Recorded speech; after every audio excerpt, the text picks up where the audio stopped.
என் பேர் ஜாகீர். வழக்கமாக வெளியூரில் போய் வேலை பார்க்குற ஒரு சராசரி இளைஞர் கூட்டத்தில் நானும் ஒரு பையன். ரொம்ப நாளுக்கு அப்புறம் ஓட்டு போகிறதுக்கு ஒரு 2 நாள் ஆஃபீஸில் லீவ் கொடுத்தாங்கன்னு ஊருக்கு போனேன். ஓட்டு போகிற என்னால் சுத்தமாக கிடையாது. நம்ம போகிற அந்த ஒரு ஓட்டில் யாரும் ஜெயிக்கவும் போகிறதில்ல. சும்மா போய் என்ஜாய் பண்ணிட்டு வரலான்னு தான் போனேன். எங்கள் ஊர் பேர் அளவூர். ஒரு சின்ன கிராமம், ஆனால் பார்க்கறதுக்கே பச்சை பசேல்னு சூப்பராக இருக்கும். ஊர் வந்தோடனே இறங்கி போய் வீட்டை பார்த்தேன். வீடு பூட்டிருந்தது. உடனே அம்மாவுக்கு ஃபோன் வச்சு கேட்டேன், ஏமா இருக்கிறேன்னு. அவங்க காலையிலே ஓட்டு போடுறதுக்கு போயிடுறேன்டா, நான் வர வரைக்கும் மேலே இருக்கிற நம்ம இன்னொரு வீட்டில் இரு, அங்கே வாடகை தான் விட்டுருக்குறேன்னு சொன்னாங்க. சரின்னு சொல்லிட்டு ஃபோனை கட் பண்ணிட்டு மேலே போய் பார்த்தேன்.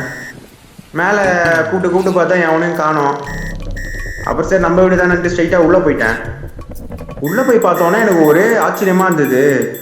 அந்த செவுரு ஃபுல்லாக ஒரே ஓவியமாக வரைஞ்சி வச்சுருந்தாங்க. எல்லாம் வேறு லெவலில் இருந்தது. எவன்டா இதெல்லாம் வரைஞ்சிருப்பான் அப்படின்ட்டு யோசனையே இருந்தேன். எப்படியும் அந்த வீட்டில் இருக்கிறவன் தான் வரைஞ்சிருப்பான். சரி பார்க்கலாமேன்னு பார்த்தா டைம் ஓடினே இருந்தது, ஆளை காணோம். அப்புறம் கொஞ்ச நேரம் கழிச்சு கதவு தர சவுண்டு கேட்டுட்டு கிட்ட போய் நின்று பார்த்தேன். எப்போ அங்கே ஒருத்தன் வந்து நின்று அவனை பார்த்தவொடனே ஷாக் ஆயிடுச்சுங்க. அவன் 2 கையுமே கிடையாது. இவனா இதெல்லாம் வரைஞ்சிருப்பான்னு அப்படியே யோசிச்சுனே இருந்தேன். அப்புறம் அவங்ககிட்ட கேட்டுட்டேன், நீ தான் வரைஞ்சான்னு கேட்டேன். ஆமாம் தலைவா, நான் தான் வரைஞ்சேன்னாப்புல. சரி அப்படியே நமக்கு ஒன்று வரைஞ்சி காட்டு தலைவா அப்படின்னு. உடனே அவன் காலாலே வரைய ஆரம்பிச்சிட்டான். அப்புறம் அவன் காலையே பார்த்துட்டே இருந்தேன். அப்புறம் கொஞ்ச நேரம் கழிச்சு நல்லா உத்து நோட் பண்ணா, இந்த ஓட்டுலாம் வச்சாங்கன்னா ஒரு மை போடுவாங்களே, அந்த மை அவன் காலில் வச்சிருந்தது.